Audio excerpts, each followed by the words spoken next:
Hello and welcome back to my channel. I'm your host, Daniel Fequiere, founder and CEO of Fequiere Fitness.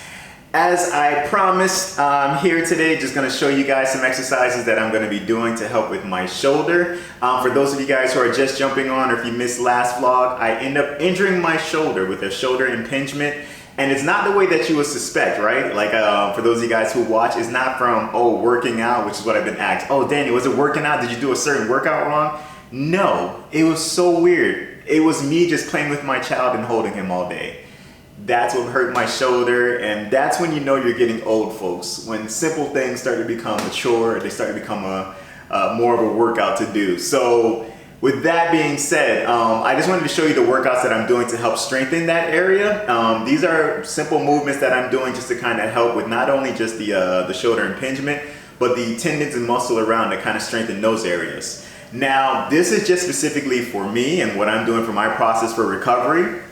Anyone who has any type of shoulder injury or anything like that, I strongly suggest you speak with your own doctor, your own primary care, your own orthopedic. They will give you the specific workouts for what works best for you. But I just wanted to include you guys in my rehab time so that way you guys can see what I had to do and the process that it took for me to get back. So thank God the pain is not like how it was before. If you guys remember, I told you it was like sharp pains, like somebody twisting at my tendons and trying to pull at it. Thank God it's not at that level anymore. As a matter of fact, the pain level from 1 to 10, I would say is like, less than a 3. But it just feels like somebody hit me really, really hard in the arm, and it's just that throbbing feel. So I just have a little bit of that throbbing feel. These workouts, I'm not gonna say it makes it feel better. It doesn't. Like, it actually makes it feel like even tight. But what ends up happening is when I do them, I do feel a little bit more strength as far as for my movements. Now I'm able to, let me actually show you guys. Ooh. You see that? Even that used to be painful, just taking off the sling. Now I'm able to actually take it off and not feel too much pain. I'm able to kind of start lifting my shoulder now, right? Right? Look at that. Look at God, though. Lateral movements, even forward movements, I'm lifting it up. I don't do too much over the head yet. I don't want to do anything that will rupture or pull or make it worse. So I can lift over my head, but I try not to do it too often if I don't have to. So these are the exercises that I'm going to do to kind of help strengthen the area. I'm just going to show it to you guys. So I probably won't talk too much through it, but I just wanted you guys to be able to see me in this process. Look at that. I'm able, wow, look at God. The best time whenever I feel like no pain is when I do like my heating exercises. So I have like a heating pad, or I take like a really hot shower and I let it just hit in that area.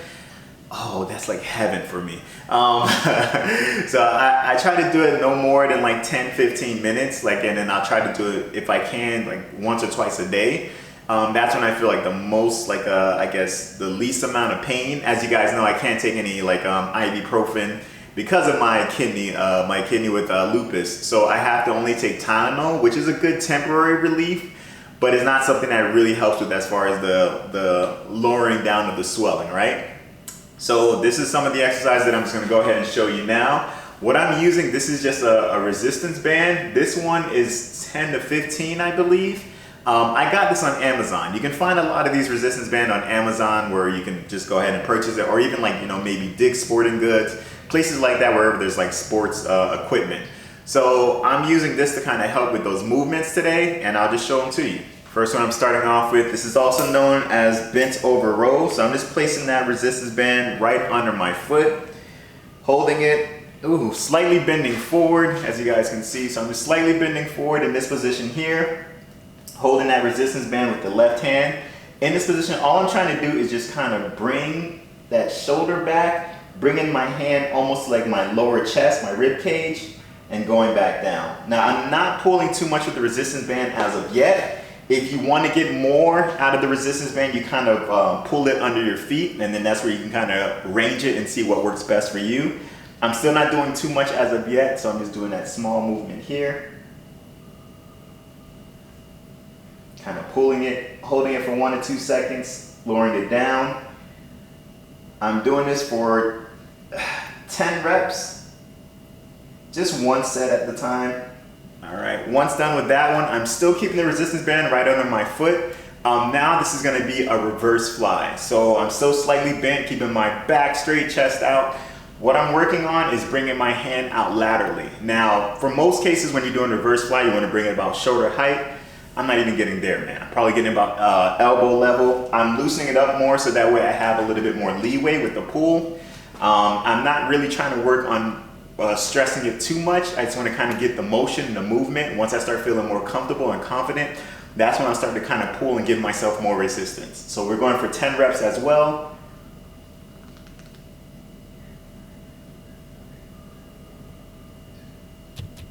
And after that, these are going to be now external, internal rotation. So what I'm doing, I'm putting the resistance band just around. Now this is my actual workout equipment that I'm using out here, which is my pull-up bar. But you can use like a door frame. You can use anything where you can just kind of lock on one end of the resistance band to a sturdy, surface or so, and then you're kind of pulling with the other. Normally you can have handles with this one.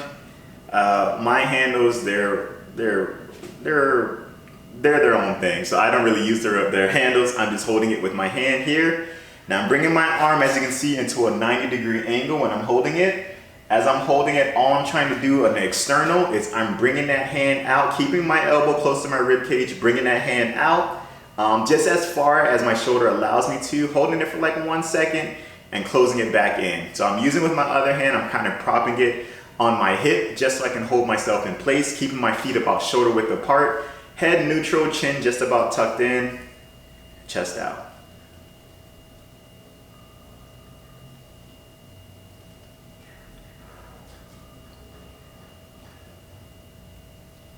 Finish on that one. Now I'm going to be doing internal. So still holding that exact same position. I'm going to actually have my back to you because what I'm trying to do is have the resistance coming from this way. I'm trying to pull my hand into my chest now.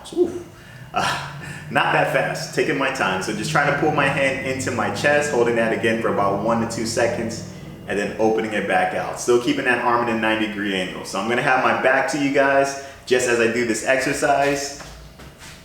Let me see, but you guys can still see the form.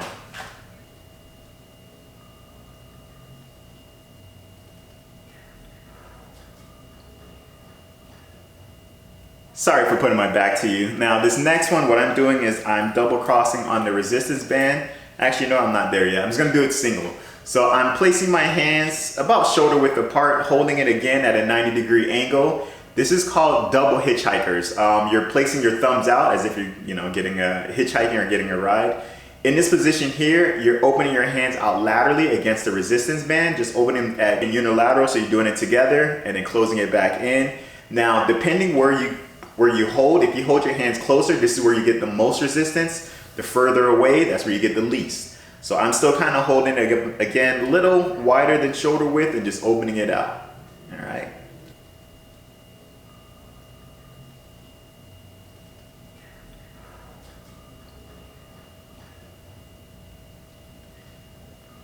You're always gonna feel that one. This next one now, I'm placing the resistance band behind my back. I'm holding it, palms are facing out. So I'm holding it at about my hip side. What I'm trying to do in this position is I'm raising my hand just about as high as it can go. So raising my hands together, still holding that resistance band in my hands, and just going up as high as I can and just kind of holding that for 10 seconds.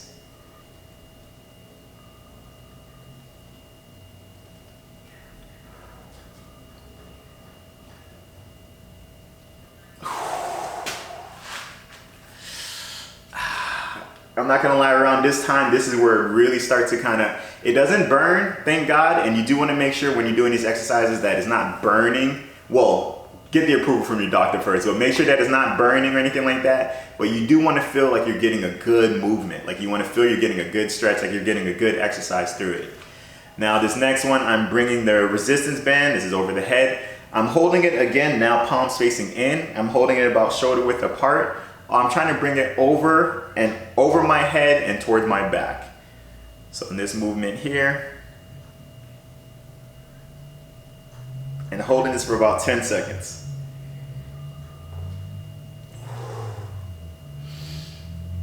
Those are the simple exercises that I'm doing. Right now I'm gonna go take a hot shower, kind of start loosening up the muscles in that area, have the blood flowing in there, kind of creating new nutrients to help with the healing process. So again, as you see, my range of motion is definitely getting better. Glory to Jesus. So this is incredible just to see me doing this right now. Now with the therapy, I'm still gonna have to go for a follow-up and see with my orthopedic just to make sure that things are going properly or getting better properly. Because whenever it comes to like shoulder impingements or any type of ligament tear, rotator cuffs, if you're doing these exercises and you're doing them incorrectly or improperly, it can actually make things worse. So that's why it's very important to speak with your physician, your doctor, before doing any decisions, because you're trying to make sure that you're healing it and not making it worse. So I want to thank you guys so much for being a part of this vlog. I know this isn't our normal eating vlog. I'm trying to get back to that process. Seriously, as you see, I'm fighting hard. I'm so excited to get back into making the foods that we all love, the vegan dishes, and just showing you guys all different types of workout tips. But I also wanted to be transparent and just showing you that even people like me, I get hurt, I have to do rehab, and I just wanted to bring you, include you into my life and just see what I'm doing on a daily basis just to kind of get back into that peak performance. As you guys know, I want to thank you guys so much for joining in. We never like to close out without giving you an opportunity to know Jesus Christ as your personal Lord and Savior. He is a friend of mine and Steph, and we'd like to share him out there with you who are watching. It's a simple prayer. You just repeat after me. It goes, Lord Jesus, I repent of my sins. I ask you into my heart. I make you my Lord and Savior. In Jesus' mighty name, amen and amen. It's that simple, folks. If you prayed that prayer with me, please get into a Bible-based church where you'll be able to grow spiritually. And if you have any troubles finding one, please get in contact with either myself or Steph, and we'll be more than happy to help you along in that journey, folks. For my OGs, you know what's next. Newbies, come on and say this along with me. Like, comment, subscribe, share, please. By doing so, you're just helping us with this channel and helping us to share our healthy eating and our life stories with those out there who are looking to do the same. Warriors, from the bottom of my heart, thank you. Don't forget, comment below. Let me know if there's any other ideas, tips, or even if you want to know, hey, Danny, with the injury, what did you do? What was the next step that you have to take? I'll be more than happy to share anything I can with you guys. Warriors, much love, and until next time, peace.